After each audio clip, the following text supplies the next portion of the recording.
Pattinson, who plays Edward Cullen in Twilight. Oh my gosh. He's walking into the studio. It's so not right. All of his hotness. Oh, there he is. Come on in.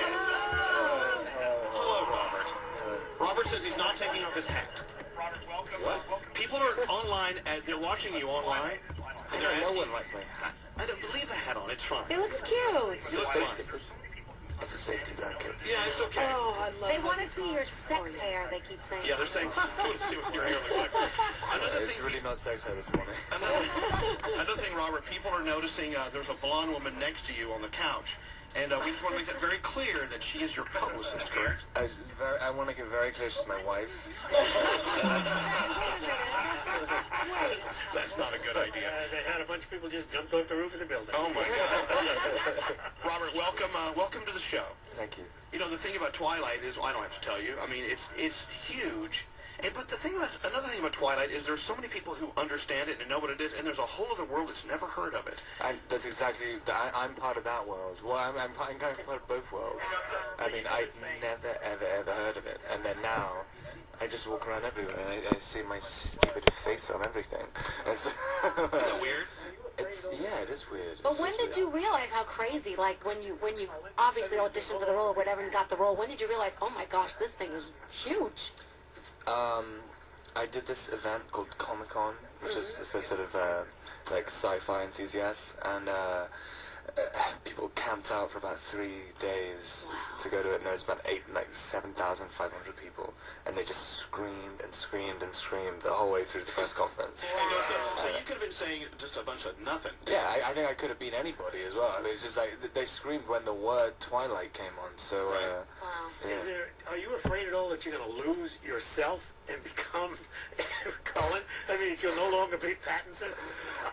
Yeah, I don't know. I mean, I don't know. I mean, I guess the character's, supposedly a better person than I am, so... Don't say that! You're fine just the way you are, honey. Well, that's not good. So here's the thing. This character, this Edward Cullen character, is so massive. Are you finding in your travels that people are confusing the fact that you are an actor playing a character and you are not really a vampire? Absolutely. I mean, I think in virtually every case, I think I'm just walking into rooms and people think I've just walked literally out of the novel and into the room, and they're like, "Wow, how did that happen?" I mean, you don't look pale. You look like you're a human being. I'm sure you're not cold. Touch him. Is he cold? We did. Is he No, warm? he's warm. He's You're warm. All right. No, let me touch you. No, as an actor, though, is that a frightening thing to be so connected to a character that's so identifiable and defined like that? It is a frightening thing, but I mean, you know, people. For one thing, he has to stay 17 forever, so I don't think I'm going to get pigeonholed by. I mean, right. It's absolutely impossible to play the part forever, but you know, I'm just not really aware of the full ramifications of doing it yet. But I mean, I'm really not bothered. I find it quite amusing, like what's happened. All right, well, laugh all the way to the bank, Robert. My friend actually saw you. I think you performed in Austin, Texas. It was, or somewhere she saw you recently singing. And for me, it was really interesting because you, as an actor, you're about to embark in this whole huge thing in your career. But you're also a singer, and so you're also finding time to do the music. And your song is featured on the soundtrack as well. Was that something that you worked out on your own, or? Oh, not at all. I'm really not trying to. I mean, I'm as soon as that happened, I really just didn't think about it, and I think I'm just one of those guys who comes out with like a fragrance and a clothing line afterwards, and it's just all like. I mean, I don't know. I mean, it was just complete fluke that ended up being on it. I was just doing music for fun. I never wanted a career out of it. I mean, my sister's a singer, and I've seen what the music industry's like, and it's impossible. Yeah, but you have two older sisters, and are you the youngest? Well, I do my research. But as the youngest of, as a young boy and having sisters teach you, what have your sisters told you about all of the girls that are going to be throwing themselves at you, and this whole like newfound fame? I don't know. I caught my sister saying to someone the other day, just a friend of mine as well. She's like, why do you like my brother? Like, is it like, do you just like him because like he's in movies?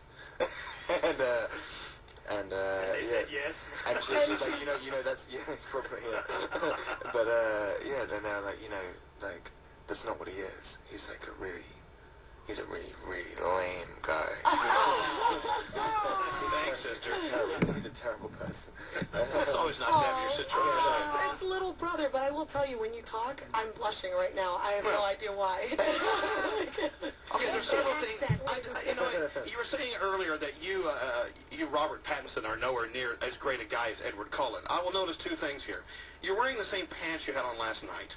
How does everyone know this? I mean, literally, where do you find this And stuff? the room reeks of smoke.